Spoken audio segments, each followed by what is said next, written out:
जय हिंद साथियों, welcome to self study classes with Sumit Jain YouTube channel में आप सभी का स्वागत है। दोस्तों, आज के इस वीडियो में हम पर्यावरण के लगभग 100 वन लाइनर प्रश्नों को पढ़ने वाले हैं, जो कि मोस्ट इंपॉर्टेंट है। आप रीट एग्जाम की तैयारी कर रहे हैं या फिर एमपी टेट ग्रेड 3 की कर रहे हैं या सीटीटी एग्जाम की तैयारी कर रहे हैं, ठीक है। तो उन सभी एग्जामों के लिए ये बहुत ही महत्वपूर्ण वीडियो है जिनमें पर्यावरण पूछा जाता है। तो आपको ये टेस्ट सीरीज पर आधारित होगा, वन लाइनर होगा लेकिन टेस्ट सीरीज पर आधारित होगा। आपने अभी तक कितना पढ़ा है, कितना आपको याद है, उसकी परीक्षा आज यहाँ पर होने वाली है। तो self study classes YouTube channel पर बहुत सारी वीडियो उपलब्ध है और निरंतर आपको जो है तैयारी करवाई जा रही है। तो सब्सक्राइब कर लेना और बेल आइकन को जरूर दबाना है, ठीक है। बेल आइकन को दबा करके सब्सक्राइब करना है। स्टार्ट करेंगे आज का ये वीडियो। जो भी हमारे नए साथी हैं वो हमें इंस्टाग्राम में भी फॉलो कर सकते हैं। इंस्टाग्राम में जुड़ने के लिए आप सर्च कर लेना Sumit Jain self study classes. Facebook में जुड़ने के लिए सुमित जैन आप सर्च करेंगे, ठीक है। और टेलीग्राम ग्रुप से जुड़ने के लिए आपको टेलीग्राम ऐप डाउनलोड करना है, उसमें सर्च करना है IAS स्टडी ट्रेड और ज्वाइन हो जाना है। स्टार्ट करते हैं आज का ये वीडियो। आज का दोस्तों पहला प्रश्न है, भूमंडलीय तापन का कारण क्या है। भूमंडलीय तापन का हमें यहाँ पर कारण बताना है कि कारण क्या है, तब आपका उत्तर क्या हो जाएगा। जल्दी से आपको कमेंट में लिखना है, बिना विकल्प के ये टेस्ट हो रहा है, आपसे कितना बनता है पूरी ईमानदारी से वो यहाँ पर आज देखा जाना है और लास्ट में आप बताएंगे कि कितने प्रश्न आपसे बने हैं। तो भूमंडलीय तापन का कारण होता है कार्बन डाइऑक्साइड में वृद्धि, ठीक है। अगला क्वेश्चन है आपकी स्क्रीन पर, आर्कटिक मरुस्थल किसका दूसरा नाम है। आर्कटिक मरुस्थल दूसरा नाम किसका है, जल्दी से लिखें कमेंट में। तब आपका बिल्कुल सही आंसर होगा टुंड्रा। टुंड्रा प्रदेश का दूसरा नाम है आर्कटिक मरुस्थल, ठीक है। अगला क्वेश्चन है, कौन सी गैस ग्लोबल वार्मिंग के लिए उत्तरदायी है। प्रश्न क्रमांक 3। तब आपका बिल्कुल सही आंसर होगा कार्बन डाइऑक्साइड। जो गैस है वो ग्लोबल वार्मिंग के लिए उत्तरदायी मानी जाती है, कार्बन डाइऑक्साइड। अगला क्वेश्चन है, यूर्त किस जाति का ग्रीष्मकालीन आवास है। यूर्त, यूर्त बताना है आपको। प्रश्न क्रमांक 4। यूर्त किस जाति का ग्रीष्मकालीन आवास है। तब आपका बिल्कुल सही आंसर होगा खिरगीज, ठीक है। खिरगीज जाति का ग्रीष्मकालीन आवास है यूर्त। अगला क्वेश्चन है, कैनल किसका आवास है। प्रश्न क्रमांक 5 का आंसर कैनल किसका आवास है। तब आपका बिल्कुल सही आंसर क्या होगा, कुत्ता का। कैनल किसका आवास है, तो एक कुत्ता का आवास है, ठीक है। कुत्ता, मैंने आवास को ट्रिक के माध्यम से आपको पढ़ाया है, आपको समझाया है, वीडियो बनाकर आपको प्रेषित की है, तो वो जरूर देखेंगे। और कैनल कुत्ता का आवास होता है। मधुमक्खी पालन को क्या कहा जाता है, जल्दी से आपको बताना है। रोज शाम को 6:30 बजे आपकी पर्यावरण की क्लास होती है, वो जरूर देखेंगे शाम को। और शाम को 7 7:30 बजे बाल विकास की क्लास होती है, तो उसको देखना है। और मधुमक्खी पालन को क्या कहा जाता है। तब आपका बिल्कुल सही आंसर होगा एपी कल्चर, ठीक है। मधुमक्खी पालन को कहा जाता है एपी कल्चर। नेक्स्ट है दोस्तों, किंडरगार्टन विधि के प्रणेता कौन थे। किंडरगार्टन प्रश्न क्रमांक 7। इस विधि के प्रणेता कौन माने जाते हैं। तब आपका बिल्कुल सही आंसर होगा फ्रॉवेल। किंडरगार्टन विधि के प्रणेता माने जाते हैं फ्रॉवेल। नेक्स्ट है, प्रोजेक्ट एलिफेंट की शुरुआत कब हुई। प्रश्न क्रमांक 8 का आंसर बताना है, प्रोजेक्ट एलिफेंट की शुरुआत कब हुई। तब आपका बिल्कुल सही आंसर होगा 1992। प्रोजेक्ट एलिफेंट की शुरुआत हुई 1992, ठीक है। नेक्स्ट है, स्वच्छ भारत अभियान की शुरुआत कब की गई। स्वच्छ भारत मिशन, स्वच्छ भारत जो अभियान है, इसकी जो शुरुआत है स्वच्छ भारत अभियान की, वो कब हुई है। तब आपका बिल्कुल सही आंसर होगा, कब हुई है, 2 अक्टूबर 2014। स्वच्छ भारत अभियान। विश्व शौचालय दिवस कब मनाया जाता है। प्रश्न क्रमांक 10 का आंसर यहां पर हमें बताना है, विश्व शौचालय दिवस कब मनाया जाता है। तब आपका बिल्कुल सही आंसर होगा 19 नवंबर। 19 नवंबर को मनाया जाता है विश्व शौचालय दिवस, ठीक है। नेक्स्ट, विश्व हाथ धुलाई दिवस कब मनाया जाता है। प्रश्न क्रमांक 11 का आंसर। विश्व हाथ धुलाई दिवस हमें बताना है ये कब मनाया जाता है, तब आपका बिल्कुल सही आंसर होगा 15 अक्टूबर, विश्व हाथ धुलाई दिवस। ठीक है, 15 अक्टूबर को मनाया जाता है। नेक्स्ट है दोस्तों, मानव शरीर को कितने पोषक तत्वों की आवश्यकता होती है? मानव शरीर को बताना है आपको, तब आपका बिल्कुल सही आंसर होगा 7 पोषक तत्वों की आवश्यकता होती है मानव शरीर के लिए। नेक्स्ट है, पेड़ पौधों के लिए कितने पोषक तत्वों की आवश्यकता होती है? प्रश्न क्रमांक 13। तो राइट आंसर आपका क्या हो जाएगा? उत्तर होगा आपका 17 पोषक तत्वों की आवश्यकता होती है पेड़ पौधों के लिए। नेक्स्ट है, विटामिन की खोज 1912 में किसने की थी? तो प्रश्न क्रमांक 14 का जो आपका उत्तर होगा वो क्या हो जाएगा? अब यहां पर कंफ्यूज होते हैं कई लोग। जो विटामिन की खोज की थी वो हॉपकिंस ने की थी, ठीक है, लेकिन जो विटामिन के नाम दिया है विटामिन, वो किसने दिया? फंक ने दिया है, फंक ने। ये चीज याद रखनी है। नेक्स्ट बात करते हैं, सभी अनाजों में सर्वाधिक कार्बोहाइड्रेट किसमें होता है? जल्दी से बताएं। तब आपको उत्तर बताना है। और कार्बोहाइड्रेट जो होता है तो वो होता है सबसे ज्यादा मक्का और चावल में। ठीक है, मक्का और चावल में सर्वाधिक कार्बोहाइड्रेट होता है, तो ये चीज याद रखनी है। अगला क्वेश्चन है, विटामिन सी का रासायनिक नाम क्या है?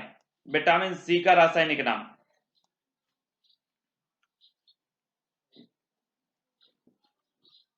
तब आपका बिल्कुल सही आंसर क्या हो जाएगा दोस्तों? विटामिन सी का रासायनिक नाम है एस्कॉर्बिक। ठीक है, एस्कॉर्बिक है विटामिन सी का रासायनिक नाम।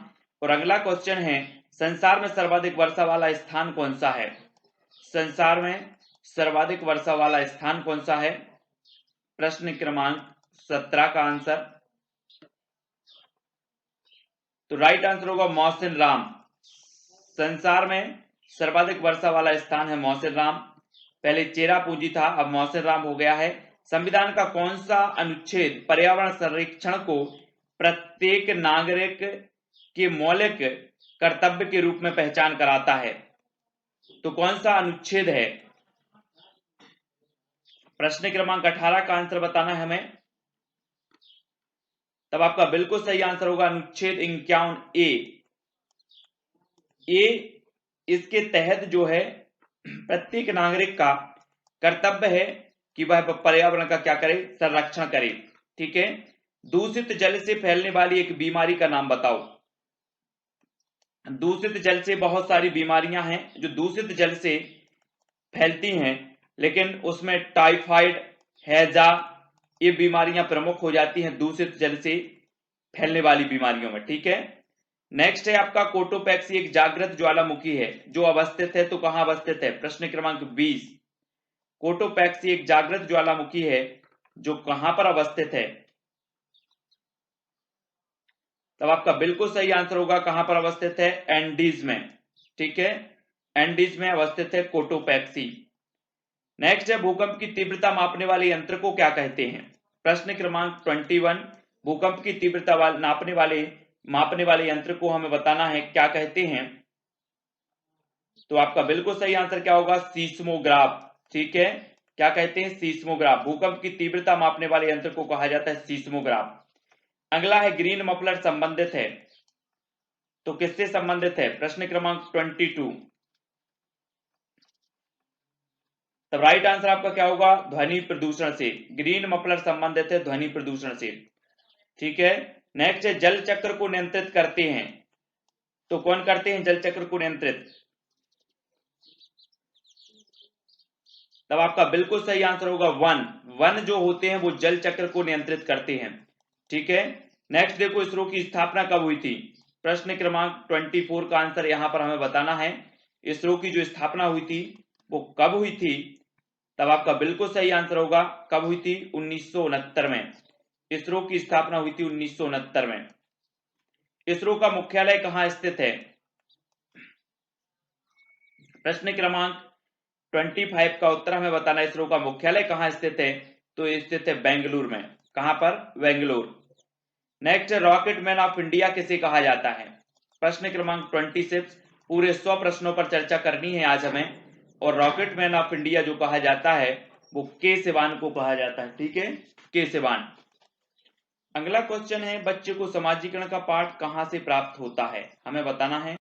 राइट आंसर क्या हो जाएगा, बच्चे को समाजीकरण का पहला पाठ कहां से प्राप्त होता है, प्रश्न क्रमांक 27 का आंसर। और आपने बताया है कि समाजीकरण का जो पहला पाठ है वो परिवार से प्राप्त होता है।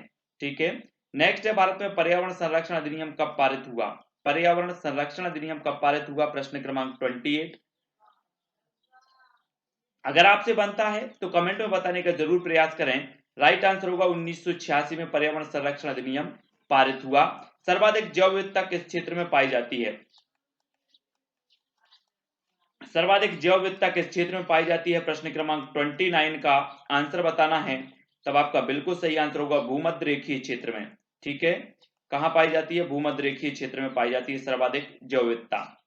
नेक्स्ट है, विश्व की सबसे बड़ी प्रवाल भित्ति ग्रेट बैरियर रीफ कहां स्थित है, विश्व की सबसे बड़ी प्रवाल भित्ति है ग्रेट बैरियर रीफ, ये कहां पर स्थित है, प्रश्न क्रमांक 30।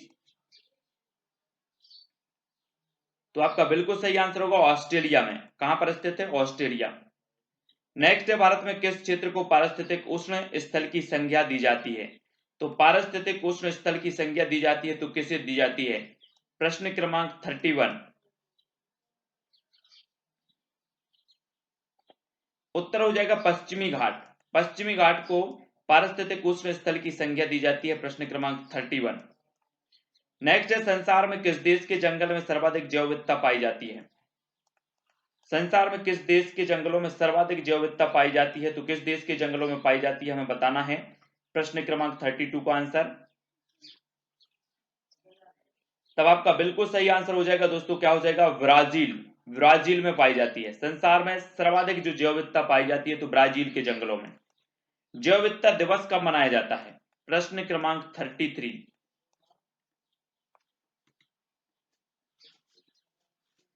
तो आपका बिल्कुल सही आंसर होगा 22 मई को जैव विविधता दिवस मनाया जाता है। ठीक है, नेक्स्ट है दोस्तों, नौकरेक जैव मंडलीय क्षेत्र किस राज्य में अवस्थित है, नौकरेक जैव मंडलीय क्षेत्र किस राज्य में अवस्थित है, प्रश्न क्रमांक 34। तो आपका राइट आंसर क्या हो जाएगा, मेघालय में। कहां पर है, मेघालय। अगला है, डॉक्टर सलीम अली किस क्षेत्र से संबंधित हैं, प्रश्न क्रमांक 35 का आंसर। डॉक्टर सलीम अली किस क्षेत्र से संबंधित हैं,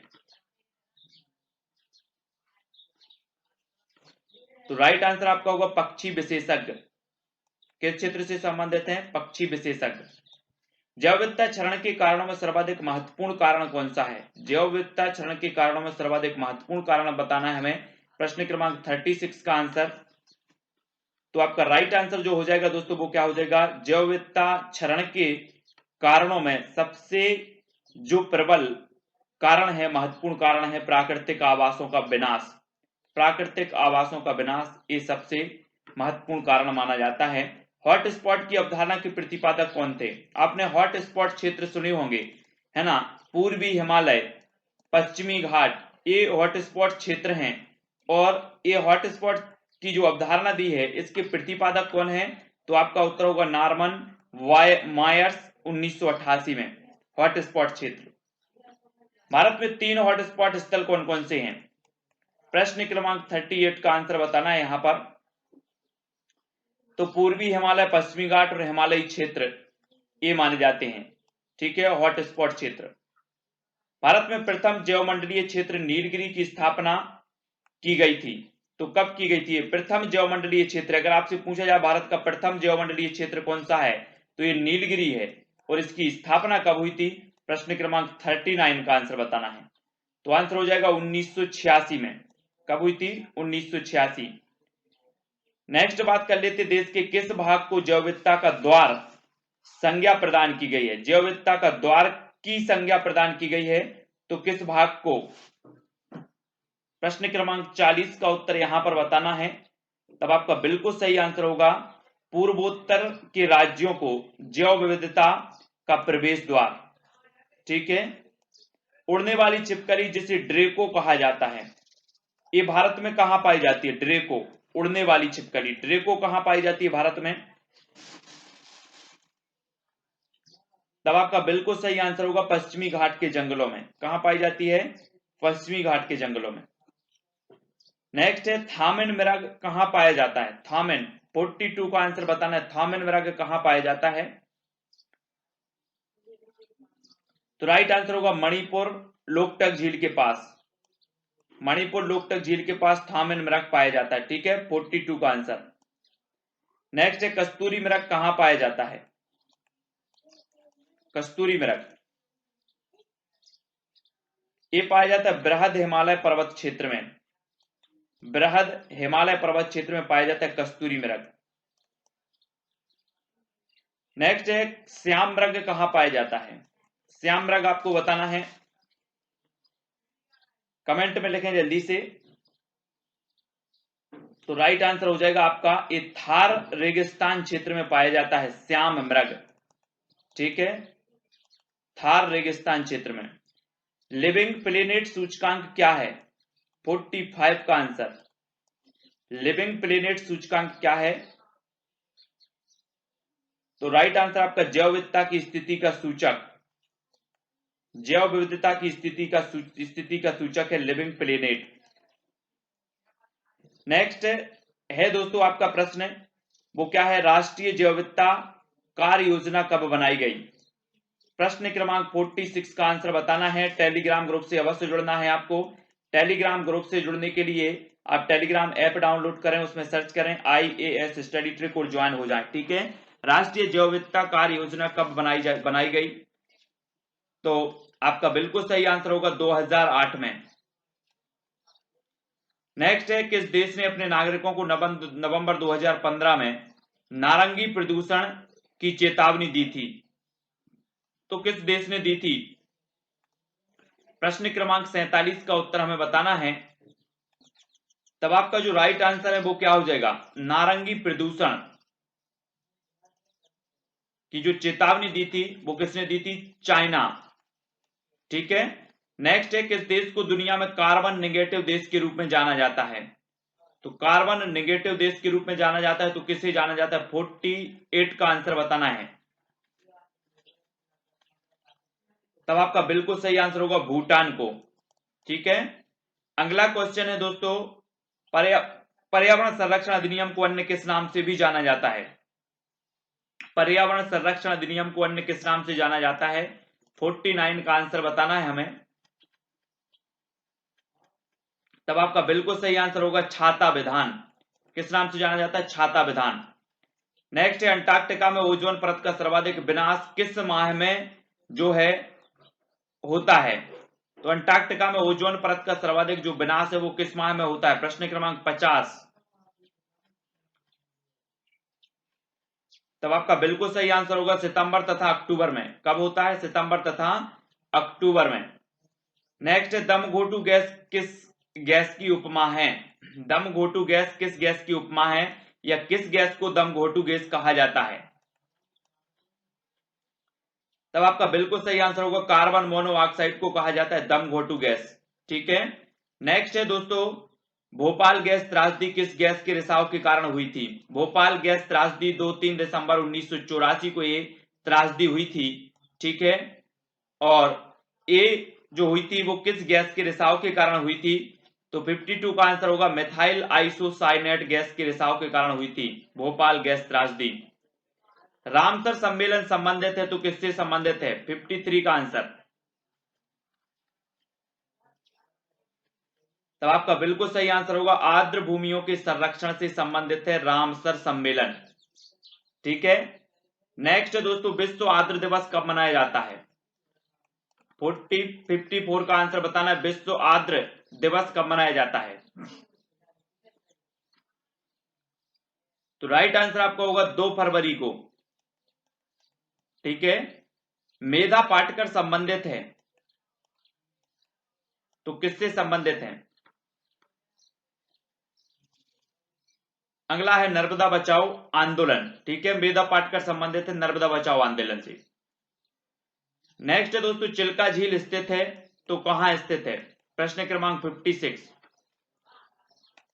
तब आपका राइट आंसर होगा उड़ीसा में। उड़ीसा सबसे बड़ी लैगून झील भी मानी जाती है चिल्का झील। ठीक है, विश्व जल दिवस कब मनाया जाता है? 57 का आंसर।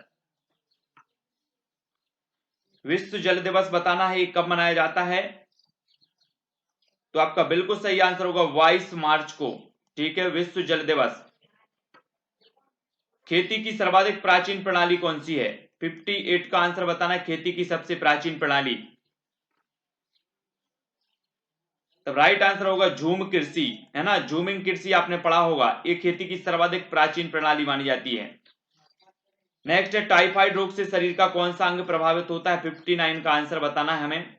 टाइफाइड रोग से शरीर का कौन सा अंग प्रभावित होता है? ये टाइफाइड जो रोग है पानी के प्रदूषण से, पानी के जो प्रदूषित पानी होता है उससे होता है। ठीक है, और इससे जो प्रभावित होने वाला अंग है वो कौन सा है? छोटी आंत। नेक्स्ट है दोस्तों, नीली क्रांति संबंधित है तो किससे संबंधित है? प्रश्न क्रमांक 60 का आंसर, नीली क्रांति। तब आपका बिल्कुल राइट आंसर क्या हो जाएगा? मत्स्य उत्पादन से नीली क्रांति संबंधित है, मत्स्य उत्पादन। पीसी कल्चर संबंधित है, तो राइट आंसर होगा आपका मछली पालन से। पीसी कल्चर संबंधित है मछली पालन से। किस मृदा का निर्माण लावा द्वारा होता है? आपको मृदा का बताना है कि मृदा का निर्माण लावा द्वारा होता है, तो राइट आंसर होगा काली मिट्टी। काली मिट्टी का निर्माण होता है लावा द्वारा। पृथ्वी का अपमार्जक कौन है? प्रश्न क्रमांक 63। तब राइट आंसर होगा जीवाणु और कवक। जीवाणु और कवक पृथ्वी के अपमार्जक कहलाते हैं। राष्ट्रीय पर्यावरण अभियांत्रिकी शोध संस्थान कहां स्थित है? 64 का आंसर बताना है आपको। तब आपका बिल्कुल सही आंसर होगा नागपुर। राष्ट्रीय पर्यावरण अभियांत्रिकी शोध संस्थान कहां है? नागपुर में। जल प्रदूषण निवारण एवं नियंत्रण अधिनियम कब बना? जल प्रदूषण निवारण एवं नियंत्रण अधिनियम कब बना? 65 का आंसर।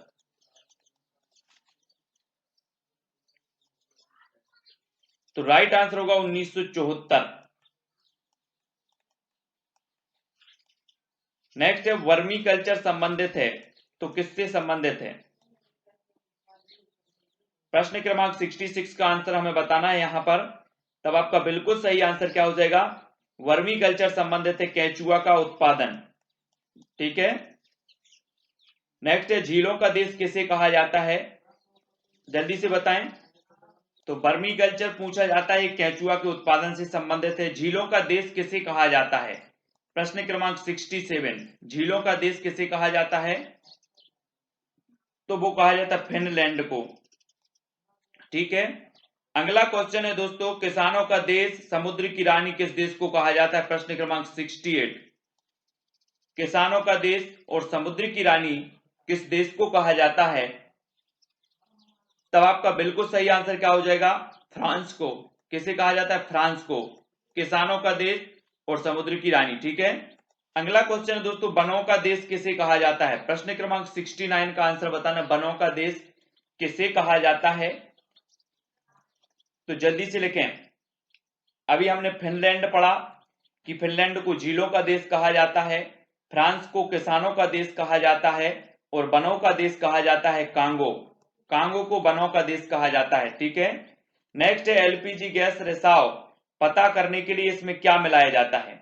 एलपीजी गैस जो होती है घरेलू भोजन बनाने के काम आती है एलपीजी गैस, इसमें कौन सी जो है गंध युक्त पदार्थ मिलाया जाता है जिससे इस गैस का रिसाव का पता चलता है? प्रश्न क्रमांक 70 का आंसर। तो आपका बिल्कुल सही आंसर होगा एथिल मरकैप्टन। ठीक है, एथिल मरकैप्टन आपका सही हो जाएगा। अगला क्वेश्चन है, बायोगैस का मुख्य घटक कौन सा है? तब आपका बिल्कुल सही आंसर होगा मीथेन। मीथेन जो होता है वो बायोगैस का प्रमुख या मुख्य घटक माना जाता है। अगला क्वेश्चन देख लेते हैं, प्यासी भूमि का देश किसे कहा जाता है? 72 का आंसर। तब आपका बिल्कुल सही आंसर होगा ऑस्ट्रेलिया को प्यासी भूमि का देश कहा जाता है। ठीक है, नेक्स्ट है दोस्तों, पक्षियों का महाद्वीप किस महाद्वीप को कहा जाता है? 73। पक्षियों का महाद्वीप किस महाद्वीप को कहा जाता है? और राइट आंसर होगा दक्षिण अमेरिका को। ठीक है, नेक्स्ट है चीनी का कटोरा किस देश को कहा जाता है? चीनी का कटोरा 74 का आंसर बताना है हमें। तब आपका बिल्कुल सही आंसर होगा क्या? क्यूबा। क्यूबा को कहा जाता है चीनी का कटोरा। पोमोलॉजी संबंधित है तो किससे संबंधित है? 75।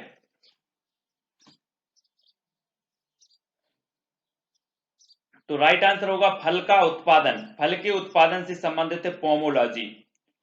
नेक्स्ट है दोस्तों आपका विश्व का सबसे ऊंचा पठार कौन सा है? प्रश्न क्रमांक 76 का आंसर हमें बताना है।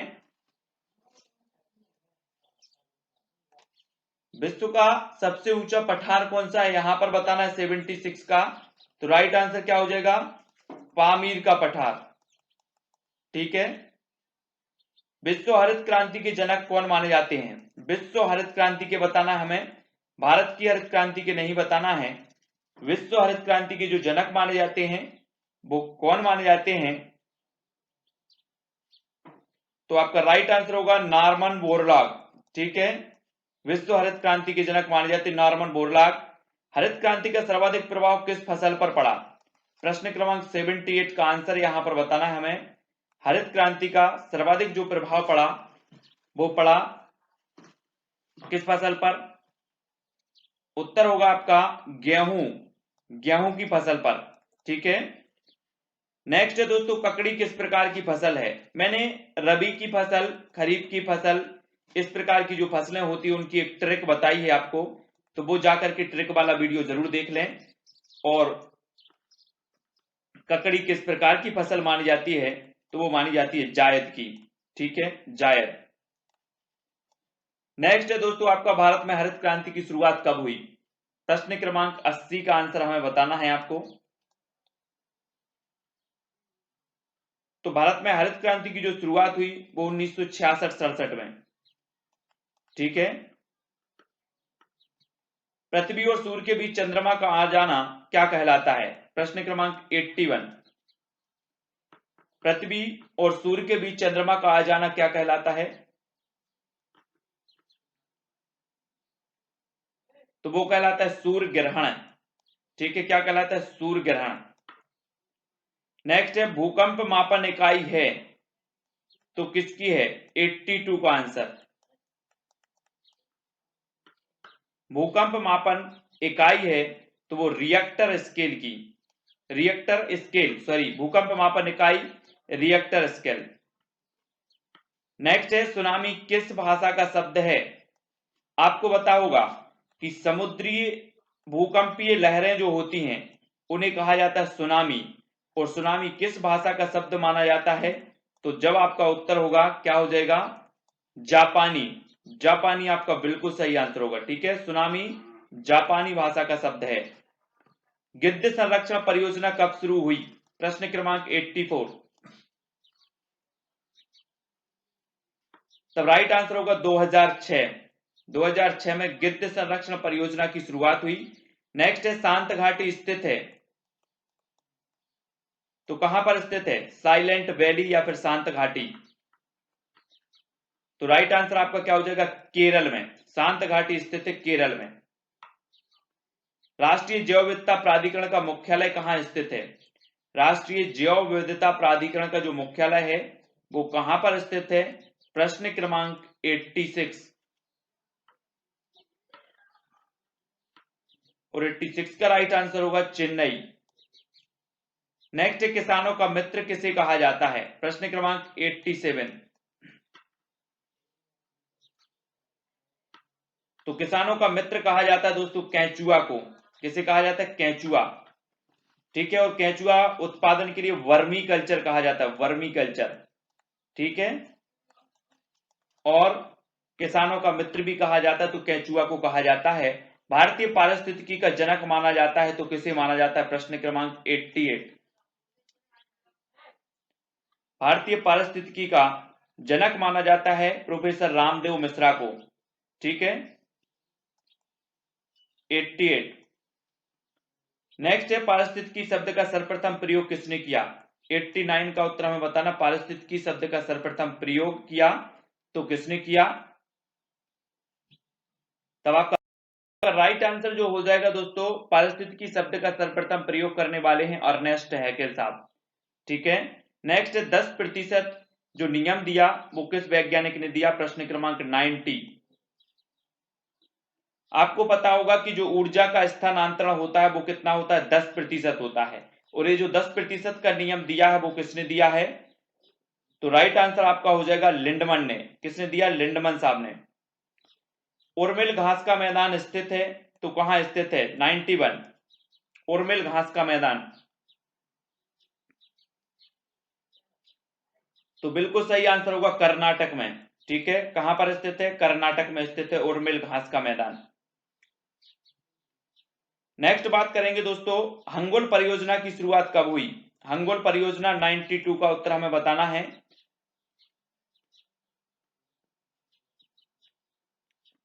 तो आपका राइट आंसर होगा 1970। हंगुल परियोजना की शुरुआत हुई 1970 में। टाइगर मैन ऑफ इंडिया किसे कहा जाता है? 93 का answer.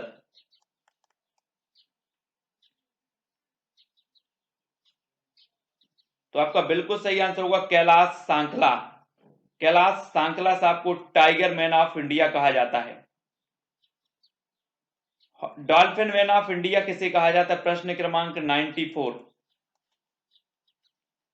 Dolphin man of India किसे कहा जाता है?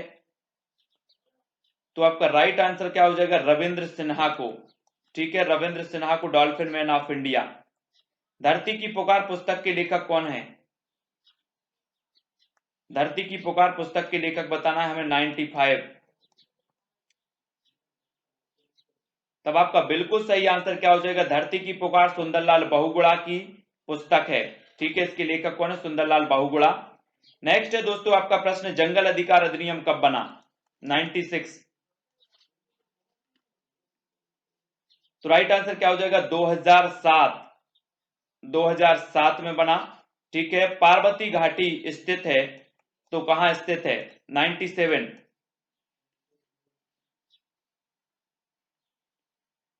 तब आपका बिल्कुल सही आंसर होगा हिमाचल प्रदेश। पार्वती घाटी स्थित है हिमाचल प्रदेश में। एक सींग वाला गैंडा किस उद्यान में पाया जाता है? 98 का आंसर हमें बताना है। तो आपका बिल्कुल सही आंसर होगा कांजीरंगा राष्ट्रीय उद्यान में पाया जाता है एक सींग वाला गैंडा। हिम तेंदुआ परियोजना की शुरुआत कब हुई? 99 का उत्तर हमें बताना है। हिम तेंदुआ परियोजना की शुरुआत, तब आपका बिल्कुल सही आंसर होगा 2009। ठीक है, 2009 में। वृक्ष मित्र किसे कहा जाता है? प्रश्न क्रमांक 100 का उत्तर। तो आपने बताया है सुंदरलाल बहुगुणा। मनाया जाता है, आपको बताना है विश्व पर्यावरण संरक्षण दिवस कब मनाया जाता है? प्रश्न क्रमांक 1 है।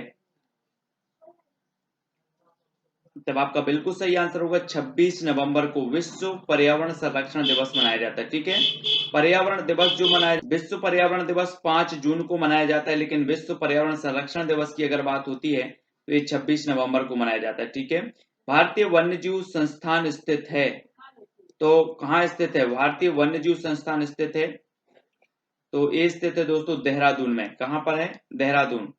वन्यजीव संस्थान स्थित है। वन अनुसंधान केंद्र भी देहरादून में स्थित है। वन्यजीव संस्थान भी कहां पर है? देहरादून में स्थित है। अगला है ध्वनि प्रदूषण मापने की इकाई क्या है? प्रश्न क्रमांक 3 का उत्तर हमें बताना है। अगर आपसे बनता है तो कमेंट में जरूर लिखा करें। ठीक है, तो आपका बिल्कुल सही आंसर होगा डेसिबल। ध्वनि प्रदूषण मापने की जो इकाई है वो कहलाती है डेसिबल। ठीक है, विश्व पर्यावरण दिवस 2019 का विषय क्या था? दोस्तों विश्व पर्यावरण दिवस 5 जून को मनाया जाता है, लेकिन विश्व पर्यावरण दिवस 2019 की जो थीम थी, जो विषय था, वो क्या था? तब आपका बिल्कुल सही आंसर क्या होगा? बीट वायु प्रदूषण। ये 2019 का विषय था, थीम थी। प्रश्न क्रमांक 4 का उत्तर। ठीक है, नेक्स्ट देख लेते हैं ओजोन परत की मोटाई नापने की इकाई है तो क्या है? प्रश्न क्रमांक 5 का उत्तर हमें बताना है। ओजोन परत की मोटाई नापने की इकाई क्या है? तब आपका बिल्कुल सही आंसर क्या हो जाएगा? ओजोन परत की मोटाई नापने की जो इकाई है दोस्तों वो डॉप्सन यूनिट है। क्या है? डॉप्सन, या फिर डीबी कहा जाता है। ठीक है, डॉप्सन यूनिट याद रख लेना। अगला क्वेश्चन है दोस्तों, जुड़वा और प्रेशर कुकर ग्रह है तो कौन सा है? प्रश्न क्रमांक 6 का उत्तर बताना है।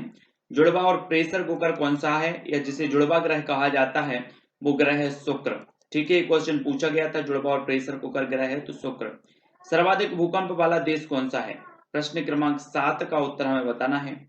सर्वाधिक भूकंप वाला देश जो है वो कौन सा है, तो आपका बिल्कुल सही आंसर हो जाएगा, जो सर्वाधिक भूकंप वाला देश है वो है जापान। कौन सा देश है, जापान। ठीक है, याद रखना है। समुद्र में उठने वाली भूकंपीय लहरें कहलाती हैं तो क्या कहलाती हैं, समुद्र में उठने वाली भूकंपीय लहरें क्या कहलाती हैं, प्रश्न क्रमांक 8 का उत्तर हमें बताना है। तो आपका बिल्कुल सही आंसर हो जाएगा दोस्तों सुनामी। समुद्र में उठने वाली जो भूकंपीय लहरें हैं वो कहलाती है सुनामी। अगला क्वेश्चन है, लाल क्रांति संबंधित है तो किससे संबंधित है, प्रश्न क्रमांक 9। तो आपका बिल्कुल सही आंसर होगा मांस और टमाटर उत्पादन से संबंधित है लाल क्रांति। नेक्स्ट है, कपास किस प्रकार की फसल है, प्रश्न क्रमांक 10 का उत्तर बताना है। कपास किस प्रकार की फसल है, तो खरीफ की फसल। ठीक है, कपास किस प्रकार की फसल है, खरीफ। सेरीकल्चर संबंधित है, प्रश्न क्रमांक 11।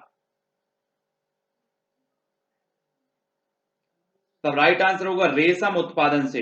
सेरीकल्चर संबंधित है रेशम उत्पादन से। ठीक है, नेक्स्ट है, दूध से दही बनने की प्रक्रिया को क्या कहते हैं, प्रश्न क्रमांक 12। दूध से दही बनने की प्रक्रिया को क्या कहा जाता है, तब राइट आंसर क्या होगा, किण्वन। क्या कहा जाता है, किण्वन। ठीक है, नेक्स्ट प्रश्न, विटामिन सी की कमी से होने वाली बीमारी है तो कौन सी है, प्रश्न क्रमांक 13। विटामिन सी की कमी से होने वाली बीमारी कौन सी है, तो राइट आंसर क्या होगा, स्कर्वी। कौन सी है, स्कर्वी। ठीक है, अगला क्वेश्चन देखो, एनीमिया किसकी कमी से होता है, प्रश्न क्रमांक 14। एनीमिया किसकी कमी से होता है, तो बिल्कुल सही आंसर होगा आयरन की कमी से। एनीमिया होता है आयरन की कमी से।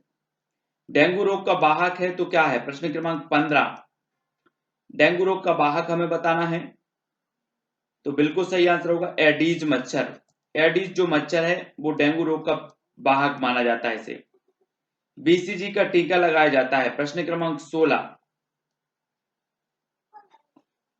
तो किस रोग के लिए, क्षय या फिर टीबी रोग के लिए लगाया जाता है बीसीजी का टीका। एड्स की जांच के लिए कौन सा टेस्ट किया जाता है, प्रश्न क्रमांक 17 का आंसर बताना है हमें। एड्स की जांच के लिए कौन सा टेस्ट किया जाता है, तो राइट आंसर क्या होगा, एलिसा टेस्ट। एलिसा टेस्ट किया जाता है एड्स की जांच के लिए। शारदा एक्ट संबंधित है तो किससे संबंधित है, प्रश्न क्रमांक 18। शारदा एक्ट किससे संबंधित है, तो आपका बिल्कुल सही आंसर होगा बाल विवाह से संबंधित है शारदा एक्ट। जिस परिवार में माँ बाप और उनके विवाहित बच्चे रहते हैं वो परिवार कहलाता है, क्या कहलाता है, विवाहित बच्चे। तो वो परिवार कहलाता है दोस्तों अविवाहित बच्चे रहते हैं तो वो क्या कहलाता है, एकल परिवार। माँ बाप और अविवाहित बच्चे रहते हैं वो है एकल परिवार। ठीक है,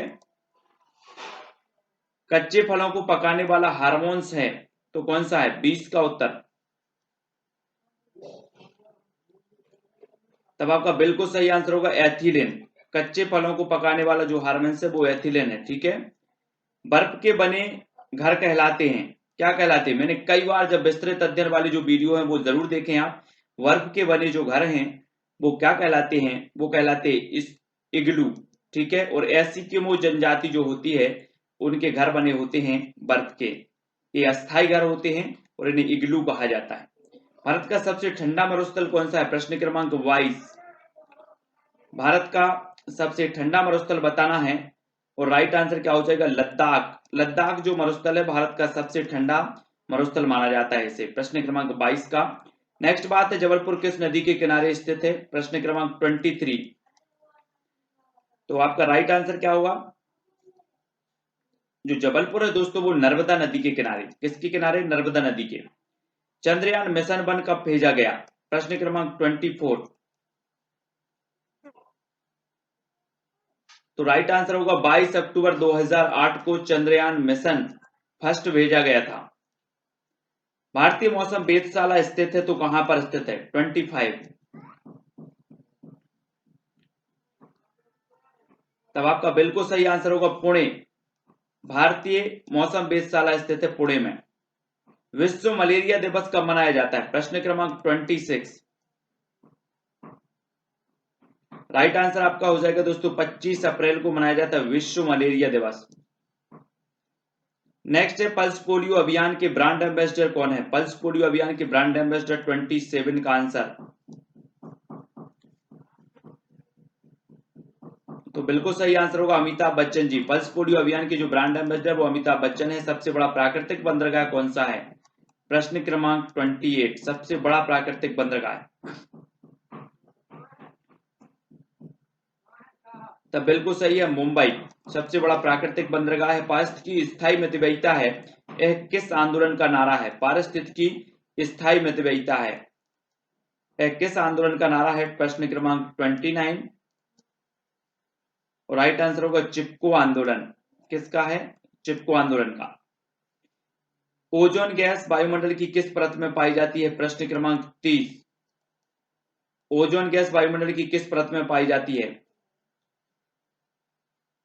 तब आपका बिल्कुल सही आंसर क्या होगा? समताप मंडल। समताप मंडल में पाई जाती है। ठीक है, अगला क्वेश्चन है दोस्तों, सबसे निम्न तापमान किस मंडल का होता है? सबसे निम्न तापमान बताना है 31 का आंसर। तो किस मंडल का हो जाता है? मध्य मंडल का। सबसे निम्न तापमान होता है मध्य मंडल। नागोया प्रोटोकॉल संबंधित है 32। नागोया प्रोटोकॉल तो वो संबंधित है जैव विविधता से। किससे संबंधित है? जैव विविधता। हॉकी के जादूगर किसका उपनाम है? प्रश्न क्रमांक 33। तब आपका बिल्कुल सही आंसर होगा मेजर ध्यानचंद। ठीक है दोस्तों, बेसबॉल में कितने खिलाड़ी होते हैं? प्रश्न क्रमांक 34। तो आपका सही उत्तर होगा 9। ठीक है, राष्ट्रीय खेल दिवस कब मनाया जाता है? प्रश्न क्रमांक 35। राष्ट्रीय खेल दिवस कब मनाया जाता है? तो राइट आंसर क्या होगा? 29 अगस्त। 29 अगस्त को। नेक्स्ट है देवधर ट्रॉफी किस खेल से संबंधित है? प्रश्न क्रमांक 36। देवधर ट्रॉफी किस खेल से संबंधित है? तो आपका बिल्कुल सही आंसर है क्रिकेट से संबंधित है देवधर ट्रॉफी। इलायची की पहाड़ी किस राज्य में है? सभी को उत्तर बताना है। तब आपका इलायची की पहाड़ी की किस राज्य में ऐसा पूछा गया, तो दोस्तों मैं बता दूं कि 26% जो है वो केरल और 74 जो परसेंट है वो तमिलनाडु। ठीक है, तो इस प्रकार से केरल और तमिलनाडु में ये इलायची पहाड़ी स्थित है। तो ये चीज आपको याद रखनी है। भारत का रूर कहा जाता है तो किसे कहा जाता है? 38 का आंसर बताना है। तो भारत का जो रूर कहा जाता है वो छोटा नागपुर के पठार को कहा जाता है भारत का रूर। काराकोरम दर्रा स्थित है तो कहां पर स्थित है? प्रश्न क्रमांक 39। काराकोरम दर्रा कहां पर स्थित है? तब आपका बिल्कुल सही आंसर होगा जम्मू कश्मीर में। कहां पर स्थित है? जम्मू कश्मीर। नेक्स्ट है दोस्तों, माजुली द्वीप किस नदी में है? माजुली द्वीप विश्व का सबसे बड़ा नदी द्वीप है माजुली द्वीप, और ये किस नदी में है? तो आपका बिल्कुल सही आंसर क्या होगा? ब्रह्मपुत्र नदी। कहां पर? ब्रह्मपुत्र। ओडिशा का शोक किस नदी को कहा जाता है? प्रश्न क्रमांक 41 का आंसर बताना है। तब आपका बिल्कुल सही आंसर होगा महानदी को। महानदी पर हीराकुंड बांध बना हुआ है महानदी पर, और ये उड़ीसा का शोक इसे कहा जाता है। भूमध्य रेखा को 2 बार काटने वाली नदी कौन सी है? प्रश्न क्रमांक 42 का आंसर बताना है। भूमध्य रेखा को 2 बार जो काटने वाली नदी है वो है कांगो नदी। कौन सी है? कांगो। लौंग एवं केसर पौधे के किस भाग से प्राप्त होते हैं? प्रश्न क्रमांक 43। लौंग एवं केसर पौधे के किस भाग से प्राप्त होते हैं? तो वो होते हैं फूल से। किससे? फूल से। ठीक है, नेक्स्ट बात करते हैं चमगादड़ स्तनधारी है क्योंकि वह क्यों है चमगादड़ स्तनधारी? आपको पता है स्तनधारी की परिभाषा? क्योंकि वे क्या देती है? बच्चे देती है, इसलिए ये क्या है? स्तनधारी है। अगला क्वेश्चन है पौधों में जल का अधिग्रहण किसके द्वारा होता है? प्रश्न क्रमांक 45 का उत्तर हमें बताना है। पौधों में जल का अधिग्रहण होता है तो किसके द्वारा होता है? तब आपका बिल्कुल सही आंसर होगा जाइलम के द्वारा। पौधों में जल का अधिग्रहण होता है जाइलम के द्वारा। नेक्स्ट प्रश्न आप देखते हैं दोस्तों, परिवार के अध्ययन के लिए स्थान, काल और लोग का सूत्र स्थापित किसने किया? परिवार के अध्ययन के लिए स्थान, काल और लोग का जो सूत्र स्थापित किया वो किसने किया? 46 का आंसर। और राइट आंसर होगा फ्रेडरिक लेपले ने। किसने? फ्रेडरिक लेपले। अगला है मातृवंशीय एवं पितृवंशीय परिवार के वर्गीकरण का आधार क्या है? मातृवंशीय एवं पितृवंशीय परिवार के वर्गीकरण का आधार हमें बताना है, क्या है? तो वो है वंशक्रम। क्या है? वंशक्रम। ठीक है। नेक्स्ट, वेस्टरमार्क के अनुसार परिवार का प्रारंभिक स्वरूप क्या था? वेस्टरमार्क के अनुसार परिवार का प्रारंभिक स्वरूप बताना, प्रश्न क्रमांक 48। तब आपका बिल्कुल सही आंसर है, परिवार का प्रारंभिक स्वरूप था पितृसत्तात्मक। The death of the family के लेखक कौन है? The death of the family के लेखक कौन है? 49 का आंसर। तब आपका बिल्कुल सही आंसर क्या होगा? David Cooper. कौन है? David Cooper the death of the family के लेखक हैं। नेक्स्ट प्रश्न है, नातेदारी और वर्गात्मक तथा वर्णनात्मक के रूप में किसने वर्गीकृत किया है? किसको? नातेदारी को वर्गात्मक तथा वर्णनात्मक के रूप में किसने वर्गीकृत किया? तो किसने किया? प्रश्न क्रमांक 50 का आंसर। तब आपका बिल्कुल सही आंसर होगा एल.एच. मॉर्गन। किसने किया है? एल.एच.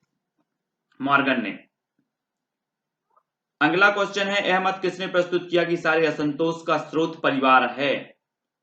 ये किसने मत प्रस्तुत किया? 51 का आंसर बताना है। तब आपका बिल्कुल सही आंसर होगा मार्क्स ने। ठीक है। अगला क्वेश्चन है, दलदली भूमि के पौधे कहलाते हैं, तो क्या कहलाते हैं? दलदली भूमि के जो पौधे होते हैं वो क्या कहलाते हैं? प्रश्न क्रमांक 52।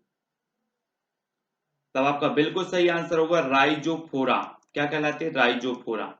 ठीक है। शुष्क जलवायु क्षेत्रों में उगने वाले पौधे क्या कहलाते हैं? शुष्क जलवायु क्षेत्रों में उगने वाले पौधे क्या कहलाते हैं? 53 का आंसर बताना है आपको।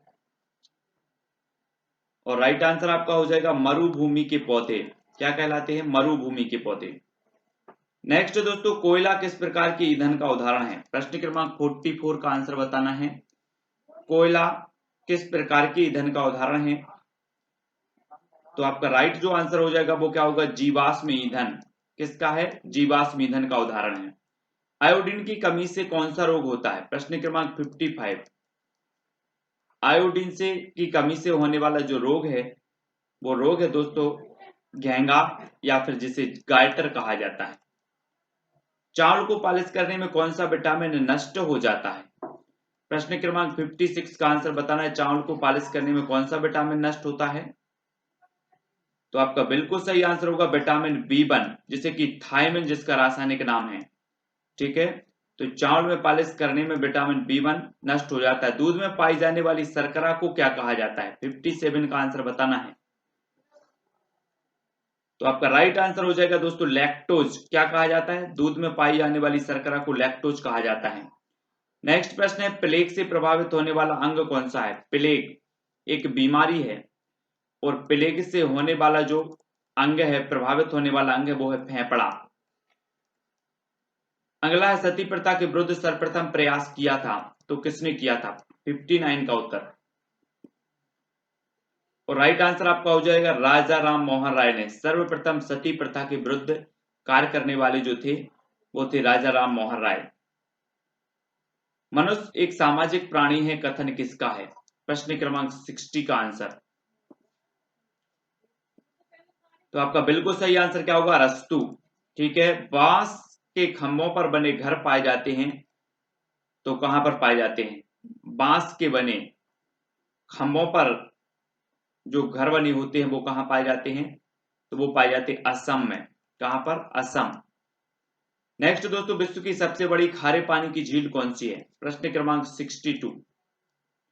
विश्व की सबसे बड़ी खारे पानी की झील हमें बतानी है। और राइट आंसर आपका क्या होगा? कैस्पियन सागर झील। कौन सी है? कैस्पियन सागर झील। भारत में खारे पानी की सबसे बड़ी झील कौन सी है? भारत में 63 का आंसर। और राइट आंसर होगा सांवर झील, जो कि राजस्थान में है। नेक्स्ट है, भारत में एकमात्र तैरता हुआ राष्ट्रीय उद्यान कौन सा है? प्रश्न क्रमांक 64। एकमात्र तैरता हुआ जो राष्ट्रीय उद्यान है वो है केवल लेमझाओ, है ना, केमलमझाओ, मणिपुर में है, लोकटक झील में।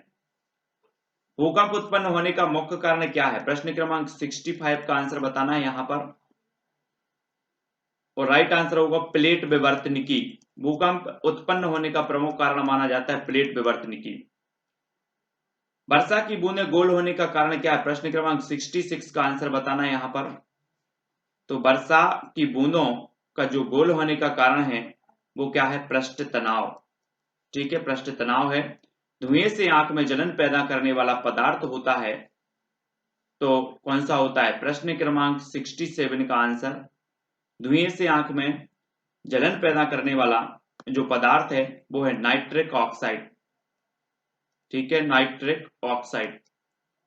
पर्यावरण शिक्षण में क्षेत्र भ्रमण का मुख्य उद्देश्य होता है, तो क्या होता है? पर्यावरण शिक्षण में क्षेत्र भ्रमण का मुख्य उद्देश्य बताना है, तो वो होता है दोस्तों प्रत्यक्ष अनुभव। मुख्य उद्देश्य क्या होता है? प्रत्यक्ष अनुभव।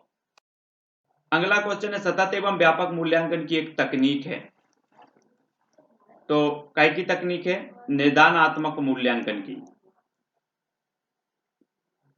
नेक्स्ट है, प्राथमिक स्तर पर शिक्षार्थियों का आकलन करने का सर्वश्रेष्ठ तरीका कौन सा है? प्राथमिक स्तर पर, प्रश्न क्रमांक 70। तो प्राथमिक स्तर पर शिक्षार्थियों का आकलन करने का सर्वश्रेष्ठ तरीका है पोर्टफोलियो। क्या है? पोर्टफोलियो। प्रश्न क्रमांक 70 का। वन महोत्सव दिवस मनाया जाता है, तो कब मनाया जाता है? 71।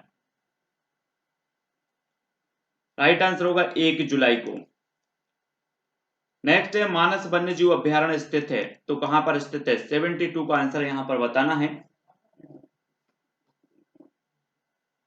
राइट आंसर होगा असम में। किस विटामिन की कमी से रक्त का थक्का नहीं जमता? 73 का आंसर बताना है, किस विटामिन की कमी से? तो राइट आंसर क्या होगा? विटामिन के की कमी से।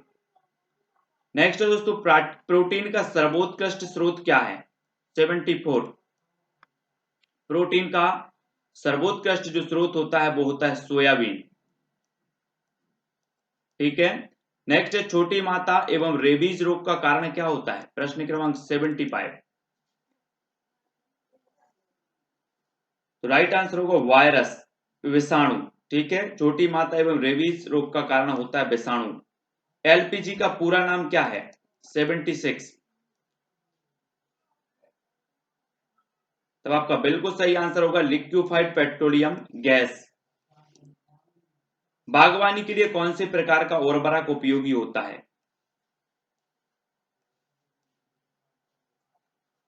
तो राइट आंसर आपका हो जाएगा वर्मी कंपोस्ट, है ना, केंचुआ के द्वारा बनाया गया जो खाद होता है वो वर्मी कंपोस्ट। नेक्स्ट है, हॉर्टिकल्चर संबंधित है, तो किससे संबंधित है? प्रश्न क्रमांक 71।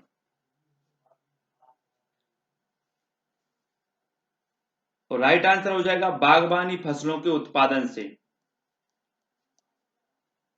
भूरी क्रांति किससे संबंधित है?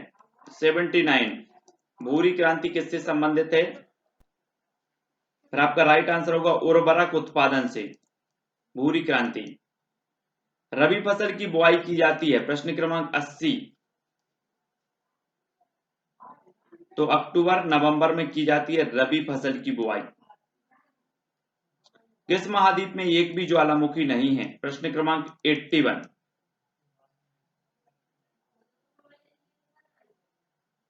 तो किसमें नहीं है? ऑस्ट्रेलिया महाद्वीप में। नेक्स्ट है दोस्तों, आपका वायुमंडल की सबसे निचली परत कौन सी है? प्रश्न क्रमांक 82 का आंसर, वायुमंडल की सबसे निचली परत कौन सी है? तब आपका बिल्कुल सही आंसर होगा क्षोभ मंडल। मक्का किस प्रकार की फसल है? प्रश्न क्रमांक 83। और राइट आंसर होगा खरीफ की। मक्का होती है खरीफ की फसल। जंतुओं में पाए जाने वाले धारीदारी चिन्ह जो होते हैं वो किस कारण से होते हैं? तो किस कारण से होते हैं? वो होते हैं दोस्तों जलवायु के कारण। विटामिन शब्द किसने दिया?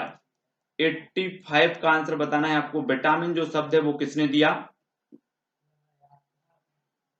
और आपका बिल्कुल सही आंसर होगा फंक ने। विटामिन शब्द देने वाले हैं फंक, ठीक है। विटामिन की खोज नहीं की फंक ने, जबकि विटामिन शब्द दिया है इन्होंने, ठीक है, याद रखना। नेक्स्ट है, विटामिन ए का रासायनिक नाम क्या है, प्रश्न क्रमांक 86। तो आपका बिल्कुल सही आंसर होगा रेटिनॉल। विटामिन ए का रासायनिक नाम है रेटिनॉल। सबसे ऊंचे पेड़ पर घोंसला कौन बनाता है, 87 का आंसर। राइट आंसर होगा चील। भारत के किस राज्य में अधिकतम भूस्खलन की घटनाएं होती हैं, प्रश्न क्रमांक 88। तो किस राज्य में होती हैं, वो होती है हिमालय क्षेत्र में।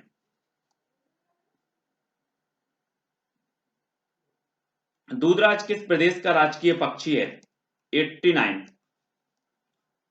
दूधराज बताना किस प्रदेश का राजकीय पक्षी है, तो वो है दोस्तों मध्य प्रदेश का। पर्यावरण अनुसंधान संस्थान स्थित है तो कहां है, 90 का उत्तर बताना है। तब आपका बिल्कुल सही है नागपुर। पर्यावरण अनुसंधान संस्थान स्थित है नागपुर में। गोल क्रांति संबंधित है 91। तो गोल क्रांति आलू उत्पादन से संबंधित है, ठीक है, आलू। श्वेत क्रांति के जनक कौन है, 92 का उत्तर बताना है आपको, और आपको पता भी है तो जल्दी से कमेंट में लिखें। श्वेत क्रांति के जो जनक हैं वो कौन थे, वर्गीस कुरियन, ठीक है, वर्गीस कुरियन। वायुमंडल में कितनी परतें पाई जाती हैं, प्रश्न क्रमांक 93। तो वायुमंडल में जो परतें पाई जाती हैं वो 5। विश्व का सबसे ऊंचा ज्वालामुखी कौन सा है, 94 का आंसर बताना। विश्व का सबसे ऊंचा ज्वालामुखी है तो कौन सा है, तब आपका बिल्कुल सही आंसर होगा कोटोपैक्सी। कौन है, कोटोपैक्सी। अगला क्वेश्चन है, दक्षिण एशिया का एकमात्र सक्रिय ज्वालामुखी कौन सा है, 95 का आंसर यहां पर बताना है। दक्षिण एशिया का एकमात्र सक्रिय ज्वालामुखी, और वो ज्वालामुखी है वेरन अंडमान द्वीप। अगला है, भूकंप का अध्ययन कहलाता है तो क्या कहलाता है, 96 का उत्तर हमें बताना है। भूकंप का अध्ययन क्या कहलाता है, तो आपका बिल्कुल सही आंसर होगा सीस्मोलॉजी। क्या कहलाता है, सीस्मोलॉजी। माउंट एवरेस्ट पर्वतमाला जिसे नेपाल में जाना जाता है तो किस नाम से जाना जाता है, माउंट एवरेस्ट को, तो आपका बिल्कुल सही आंसर होगा सागर माथा के नाम से जाना जाता है, ठीक है। अमृत क्रांति संबंधित है तो किससे संबंधित है अमृत क्रांति, प्रश्न क्रमांक 98, और उत्तर हो जाएगा नदी जोड़ो परियोजना से। अगला क्वेश्चन है, वाहनों में प्रयुक्त होने वाली प्राकृतिक गैस जो न्यूनतम पर्यावरण प्रदूषण उत्पन्न करती है कहलाती है, क्या कहलाती है, प्रश्न क्रमांक 99 का उत्तर बताना है। तो वो कहलाती है क्या, सीएनजी गैस। नेक्स्ट है, भारतीय जीवाश्म वनस्पति विज्ञान के जनक कौन है, प्रश्न क्रमांक 100। भारतीय जीवाश्म वनस्पति विज्ञान के जो जनक हैं वो वीरबल साहनी हैं। कौन है, वीरबल साहनी, ठीक है। तो यहां पर हमने पर्यावरण के 100 प्रश्न देखे। वो पर्यावरण के 100 प्रश्न बहुत ही महत्वपूर्ण है दोस्तों। आप वीडियो को लाइक जरूर करेंगे, शेयर करेंगे। इससे पहले 100 प्रश्न वाला वीडियो फर्स्ट वाला जरूर देखें, ठीक है, और चैनल को सब्सक्राइब भी करना है, ठीक है। इस प्रकार से आप इंस्टाग्राम से भी जुड़ सकते हैं, Sumit Jain self study classes search करेंगे। व्हाट्सएप नंबर भी यहाँ पर दिया है। यूट्यूब चैनल का नाम self study classes with Sumit Jain, ठीक है, सब्सक्राइब कर लेना। और फेसबुक से जुड़ने के लिए सुमित जैन आपको सर्च करना है, ट्विटर पर भी सुमित जैन, और टेलीग्राम पर सर्च करना है IAS स्टडी ट्रैक, और ज्वाइन हो जाना है। वीडियो को लाइक करके शेयर करें। बहुत सारे वीडियो हैं जो कि आपको प्ले लिस्ट पर जाकर के देखना है। आज के वीडियो के लिए बस इतना ही।